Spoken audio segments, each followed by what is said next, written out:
আজকে যে টপিকটার উপর বলা হয়েছে কথা বলার জন্য, সেটা আলোচনার জন্য, সেটা হলো গ্যাস্ট্রো ইসোফেজিয়াল রিফ্লাক্স ডিজিজ বা জিইআরডি, যেটা আমাদের ডে টু ডে প্র্যাকটিসে ভীষণ কমন। এবং প্রত্যেক দিন আমরা বিভিন্ন মানে এজ গ্রুপে এই জিইআরডি পেশেন্ট দেখি। পেশেন্টরা আমাদের এসে বলে, ডাক্তারবাবু আমাদের গ্যাস হচ্ছে, গ্যাস হচ্ছে। তাদের যখন আমরা কোশ্চেন করি, আরো স্পেসিফিক কোশ্চেন করি, তখন তারা বলে যে হ্যাঁ, আমাদের যেন সারা মুখের মধ্যে একটা টক ভাব লাগছে, বা গলা বুক জ্বালা জ্বালা করছে, খাওয়ার পরেই যেন পেট ভীষণ ফুলে যাচ্ছে, ভীষণ রকমের একটা অ্যাসিড ফিল হচ্ছে সব সময়। তো এইটা, এই সব ফিচার্স গুলো, এইগুলো যে রোগের মধ্যে পড়ে, সেটা হলো জিইআরডি। এবং জিইআরডি মানে গ্যাস্ট্রো ইসোফেজিয়াল রিফ্লাক্স, মানে পেট গ্যাস্ট্রো মানে পেটের পাকস্থলীর মধ্যে যে অ্যাসিডটা থাকার কথা, এবং যেটা ইসোফেগাস এবং এবং পাকস্থলীর মধ্যে আমাদের একটা ছোট স্ফিংক্টার আছে, যার ফলে এই অ্যাসিডটা আমাদের পাকস্থলী থেকে উপর দিকে উঠে আসে না সাধারণত। সেইটা যখন একটু কোনো কারণে রিল্যাক্স হয়, বা অন্যান্য কোনো কারণে সেই অ্যাসিডটা যখন আস্তে আস্তে আমাদের ইসোফেগাসের ভেতরে প্রবেশ করে, এবং আস্তে আস্তে সেটা এমনকি আমাদের মুখেও আমরা তাটা ফিল করতে পারি, সেইটা হচ্ছে রিফ্লাক্স হচ্ছে। মানে পেটের আমাদের স্টমাক থেকে সেই অ্যাসিডটা, যেটা ওপরের দিকে আসার কথা নয়, সেইটা উপরের দিকে আসে, এবং তারপরে একটা অস্বস্তিকর উপসর্গ হচ্ছে। এবং এটা যদি খুব বেশি হয়, তাহলে এটা কিন্তু আমাদের খাদ্যনালীর যেটা ইসোফেগাস, সেটাকে বা আরো উপরে প্যাডিংস, এই সমস্ত জায়গাগুলোকে, কারণ ওখানে তো এই অ্যাসিডটা আসার কথা নয়, সেখানে ক্ষতি করতে পারে। ক্ষতি করতে মানে মনে হচ্ছে যে সেখানে বিভিন্ন রকম আলসার তৈরি করতে পারে, এবং সেই আলসার থেকে আবার আরো সেগুলো ইনফেকশন হয়ে, বা সেগুলো থেকে আমরা আরো অনেক রকমের সমস্যা আমরা দেখতে নিয়েও পেশেন্টরা আসে। তো এখন এই জিইআরডি যখন আমরা, এটা একটা ক্লিনিক্যাল ডায়াগনোসিস মোস্টলি, আবার এন্ডোস্কোপিও করলেও তার ফিচার্স গুলো আমরা দেখতে পাই।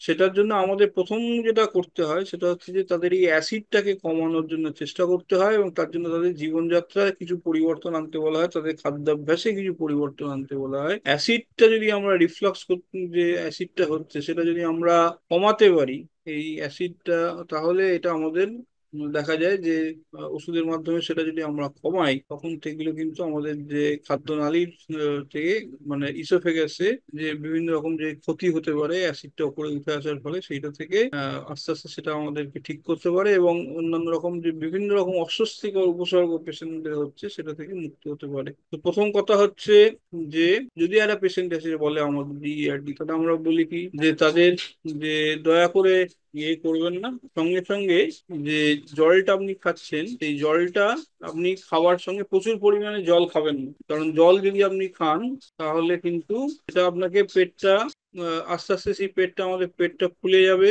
এবং সেই পেটে ফোলার জন্য সেই অ্যাসিডটা, সেটা উপর দিকে অ্যাসিডটাকে আমাদের রিফ্লাক্স করতে পারে। তারপরে হচ্ছে যে রাত্রির বেলা যে খাবার, তারপরে খাওয়ার সাথে সাথে, রাত্রিরে হোক দিনের বেলা, খাওয়ার সাথে সাথে শুয়ে পড়বেন না, যাতে সেটা না হলে কিন্তু এটা আমাদের হার্টবার্নটাকে বাড়াতে পারে। আর একটা হচ্ছে যে, আপনি যখন খাবেন, তখন কিন্তু আপনাকে খুব ধীরে সুস্থে আপনি খাবেন, মানে আস্তে আস্তে সেটা খুব চিবিয়ে চিবিয়ে খাবেন। চিবিয়ে খাওয়ার ফলে আপনার সেটা হজম করতে সুবিধা হবে। এই খাবারটা যত ভালো হজম হবে, তাতে কিন্তু আপনার অ্যাসিডিটিটা, এক্সট্রা অ্যাসিডিটি তৈরি হওয়া কমবে, এবং সেটা রিফ্লাক্সটাও সেটা কমবে। আর একটা হচ্ছে যে, একসঙ্গে অনেকটা খাবেন না, মাঝে মাঝে অল্প অল্প করে কিছু কিছু কিছু করে খেতে থাকুন।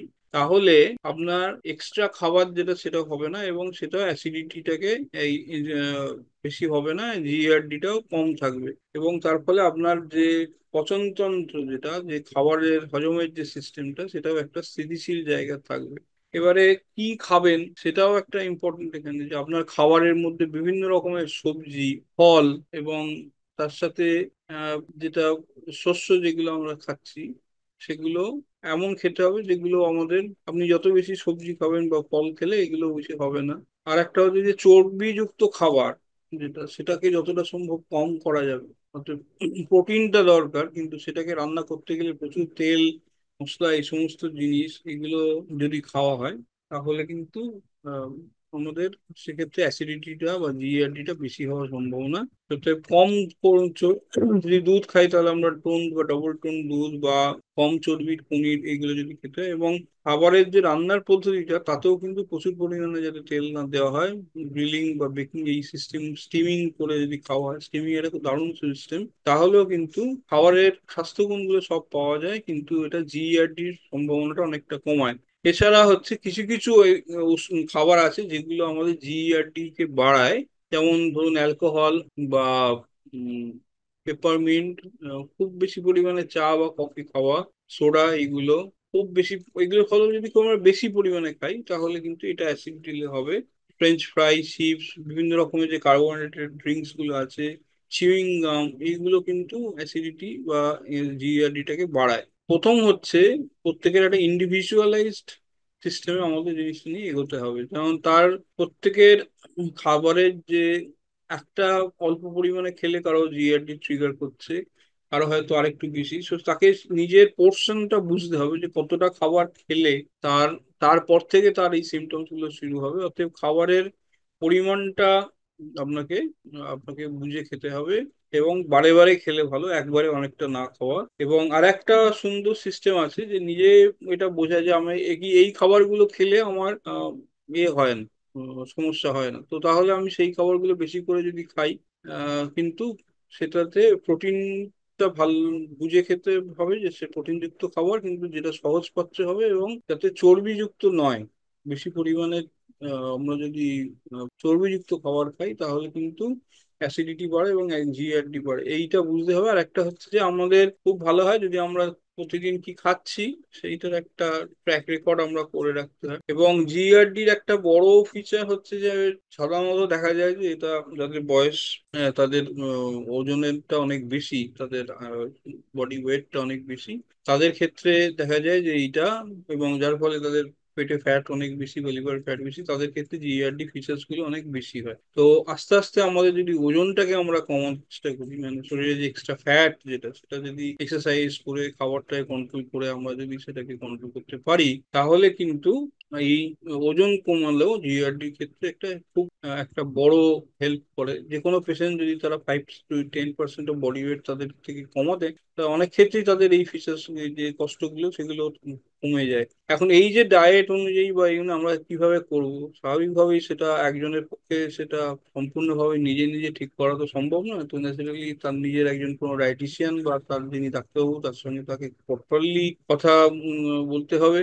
এবং ওষুধগুলো যেগুলো যদি কেউ হয়তো এক এক একজন আমরা দেখি যে তাদের এই জিআরডি ফিচারের জন্য তারা একের সাথে অনেকে অনেক অনেক রকমের ওষুধ ব্যবহার করে, সেই ওষুধগুলো সাইড এফেক্টে দেখা যায় কিছু কিছু ভিটামিন বা কিছু আমাদের অন্যান্য অন্যান্য ওষুধগুলো সেগুলোর অ্যাবজর্পশনেরও প্রবলেম হয়। তো সেইগুলো আপনাদের আপনার যিনি ডাক্তারবাবু যিনি আছেন তার সঙ্গে আপনাকে কথা বলতে হবে, বা তিনি যে অ্যাডভাইসটা দেবেন সায়েন্সের উপর, সায়েন্স ভিত্তি করে সেইটাকে ফলো করতে হবে। এবং যদি দেখা যায় যে আপনার জিআরডি প্রবলেমের জন্য বা কোনো ওষুধের মধ্যে যদি ভিটামিন কম হচ্ছে শরীরে, তাহলে ভিটামিন সাপ্লিমেন্ট করতেও হতে পারে। ছোট করে বলতে গেলে যেটা আমরা জানতে পারছি যে সঠিকভাবে খাদ্যটাকে বেছে নেওয়াটা হলো জিএডির ক্ষেত্রে খুবই দরকার। এবং কিছু স্বাস্থ্যকর যে খাদ্য, এখানে খুব বেশি চর্বিযুক্ত নয়, বা যেগুলোর মধ্যে যেমন অ্যালকোহল বা এগুলো ছাড়া, যেগুলো সেইগুলো ছাড়া যদি আমরা খাই, তাহলে সেটা কিন্তু জিআরডি কে ক্ষেত্রে আমাদের খুব সাহায্য করতে পারে। এবং খাদ্যের সাথে সাথে আমাদের জীবনযাত্রার পরিবর্তন আমাকে বুঝতে হবে যে আমার অ্যাসিড রিফ্লাক্স হচ্ছে, তো আমাকে খুব একবারে অনেকটা খাওয়া যাবে না, আমাকে একটু ওজন কমানোর চেষ্টা করতে হবে, আমাকে বারে বারে অল্প অল্প পরিমাণে খেতে হবে, জগিং করতে হবে বা একটু এক্সারসাইজ করতে হবে। এইগুলো যদি আমরা করি তাহলে এগুলো আমাদের জিআরডির যে ফিচার্স গুলো আস্তে আস্তে আস্তে আস্তে কিন্তু খুব সুন্দরভাবে কমে আসে, এবং পেশেন্টরা একটা অন্যরকম তাদের যে কষ্টগুলো কমে গিয়ে তারা তাদের জীবনটা ভালোভাবে উপভোগ করতে পারে এবং একটা সুস্থভাবে জীবনযাপন করতে পারে। কিন্তু এই যে প্রথম আমাদের বুঝতে হবে যে আমাদের কিন্তু এই জিআরডি ব্যাপারটা সম্বন্ধে সচেতনতা দরকার, যে হ্যাঁ এটা আমাদের গ্যাস হয়েছে একটা ওষুধ খেয়ে ফেললাম, শুধু সেরকমই নয়। তো ডায়েট, এক্সারসাইজ, লাইফস্টাইল চেঞ্জ সব মিলিয়েই জিআরডিটাকে আমাদের আস্তে আস্তে কমানো সম্ভব, এবং কমালে পেশেন্টরা একটা নতুন ভাবে তাদের জীবনটাকে আবার উপভোগ করতে পারেন। আশা করছি আমি আজ যেটা বোঝাতে সবাই চেষ্টা করলাম সবাই সেটা বুঝতে পেরেছেন। ধন্যবাদ।